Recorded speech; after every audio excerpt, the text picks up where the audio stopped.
안녕하세요. 2021년 서울시 금천구 주민참여예산학교를 시작하도록 하겠습니다.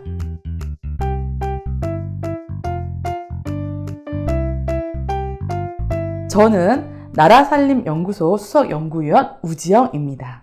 반갑습니다. 타 지역 사례를 통해 알아보는 참여예산 제도입니다. 먼저 행안부가 선정한 주민참여예산 우수 사례들을 좀 볼까요? 매년 행안부는 이렇게 우수 사례를 선정해서 1억 상당의 인센티브를 주고 있습니다. 우리 금천구도 도전하시면 저는 우수 사례로 선정될 가능성이 많다고 좀 보거든요. 간단하게만 소개해드리면 참여 예산 제도의 제도 개선 부분, 그 다음에 사업 자체가 좋은 사업, 이렇게 두 가지로 분류가 될 수가 있는데, 대구시 같은 경우에는 시민들의 참여율을 높이기 위해서 온라인 총회를 대대적으로 벌였습니다. 아주 이런 것도 좋은 제도 개선 사업인 거죠.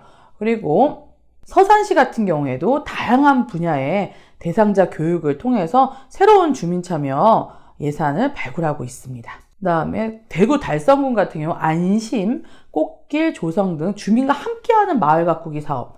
그러니까 꽃길 조성해서 몇 명을 이렇게 주민들이 조성하는 게 아니라 같이 어린이들도 같이 해서 마을 가꾸기 사업을 하는 거죠. 달서구도 대구가 많네요. 예, 학교 앞 횡단보도 어린이 안전지킴이 엘로 카페 설치다. 아주 이런 사업들이 사업 자체가 좋은 사업들입니다. 그래서 제가 이걸 다 소개시켜 드릴 수는 없고 제목만 봐도 우리 위원님들 주민들이 다 이해를 하실 거예요. 그래서 좀 읽어보시고요. 이 중에서 우수 사례들만 좀 집중적으로 제가 소개해 드릴게요. 먼저 제도 개선 부분인데요. 주민자치회랑 연계하는 사업들이 있습니다.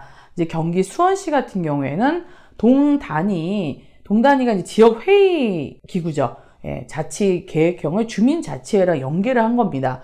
그래서 6억 7,700만 원 정도 되는데 주민자치회 따로, 지역회의 따로 하는 게 아니라 같이 통합적으로 했다는 얘기죠. 투명성 강화 부분.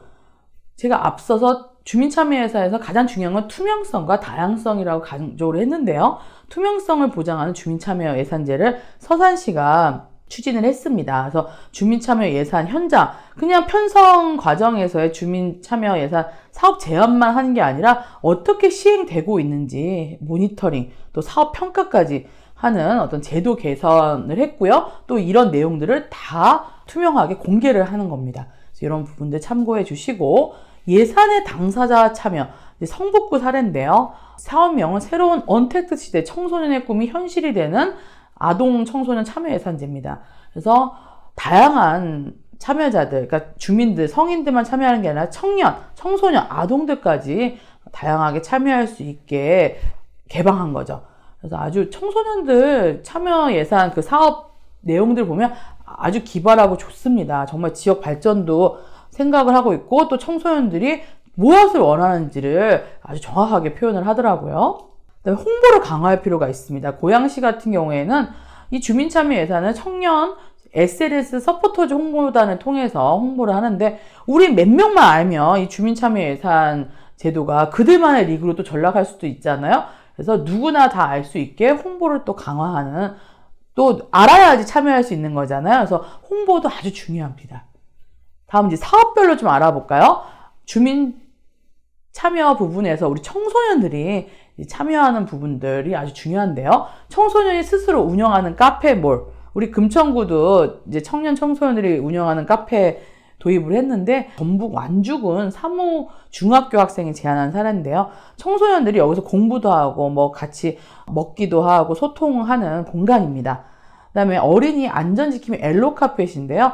이 엘로카펫을 이렇게 칠해 놓으니까요, 멀리서도 이렇게 딱 그 어린이들이 있는 모습이 보이는 거잖아요. 그래서 이 벽면에 엘로카펫을 설치해서 이동하는 차량이 쉽게 어린이들 구역이라는 게 알 수 있게 만든 것입니다. 그다음에 생활 쓰레기 무단 배출 깔끔히 방으로 해결. 서천군 사례인데요. 생활 쓰레기 분리수거용 시설을 설치해서 쾌적한 환경을 만드는 것. 이 부분도 생활 속 문제를 바로 해결하는 효능감이 높은 사업이라고 할 수 있겠죠. 옆에 벽화와 함께 걷는 아름다운 등굣길 사업, 부산 사하구 사업인데요. 여기 벽에 지금 예쁘게 조성하고 있는 분들이 다 주민들이죠. 학생들이죠. 그리고 또 지역에는 항상 지역 예술인들이 있어요. 같이 해서 아주 예쁜 걷고 싶은 길을 만들고 있습니다.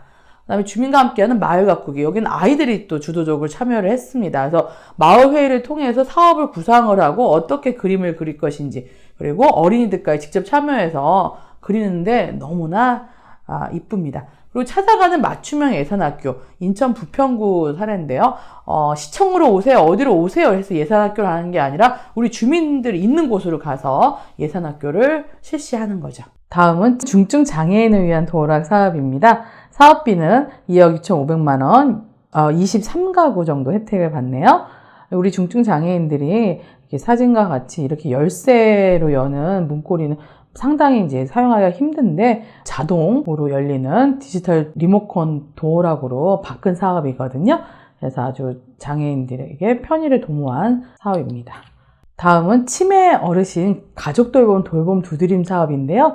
사업비는 약 1억 원 정도 들었고 어르신 16,535명이 참여를 했습니다. 이 두드림은요, 사회적 공동 돌봄의 일환으로 장기 요양 등급을 받지 못하거나 등급의 판정을 받은 치매 어르신 대상으로 이제 가족 참여형 돌봄 서비스를 제공한 겁니다. 그래서 복지 사각지대에 있는 어르신들을 좀 케어하는 사업인 거죠. 10cm 턱 낮춤으로 세상과 소통하기 사업입니다. 사업비는 1억 원 정도 들었고요. 310개의 사업에서 433개로 이렇게 또 증가를 했습니다. 건물의 출입구에 사진과 같이 이제 경사로를 설치해서 휠체어 사용자가 이동하기 편하게 만든 사업입니다. 창고마을 붕붕도서관 사업인데요. 사업비는 1억 원 정도 들었고요. 자원 재활용을 위해 펫버스를 이용해서 어린이 도서관을 만든 사업입니다. 아주 어린이들이 좋아하고요. 자주 이 붕붕도서관에 오기를 원한다고 하네요. 네, 다음은 물품 공유센터 설치 사업인데요. 각 지역에서 많이 하는 사업이에요. 사업비는 12억 정도 들었고요. 우리 생활할 때 부피가 크거나 자주 사용하지 않은 물건들 많으시죠? 네, 이런 것들을 같이 이웃과 나눠 쓰는 사업입니다. 다문화 오케스트라 칸타빌레 사업인데요. 사업비는 3,200만 원 정도 들었고, 다문화 가정들이 요즘에 많이 늘고 있잖아요. 근데 다문화 자녀들이 좀 이렇게 우울증도 빠지고 소외감도 많이 느끼고 이제 심적 정서적으로 좀 문제가 있는 경우들이 있는데, 이런 다문화 자녀의 오케스트라 활동을 통해 정서적 안정감을 높이는 사업으로 제안되었습니다. 성인지 관점으로 좀 정책들도 이렇게 제안하면 좋을 텐데요. 몇 가지만 소개시켜드리면, 예전에 남성 화장실에는 기저귀 교환대가 없었어요. 그런데 남성들도 이제 육아를 하시니까요. 그래서 아빠와 함께 가는 화장실, 그래서 기저귀 교환대도 설치를 했는데, 이것도 성인지 관점에서 정책을 제안한 겁니다. 네, 지금은 이제 서울시 지하철이 많이 개선이 됐는데요. 예전에는 그 남성 키에 맞춰갖고 손잡이가 있었어요. 근데 지금은 이제 손잡이 높낮이가 다르죠? 이런 것도 이제 성인지 관점에서 정책을 제안한 겁니다. 네, 지금까지 타 지자체의 우수 사례를 알아봤습니다. 감사합니다.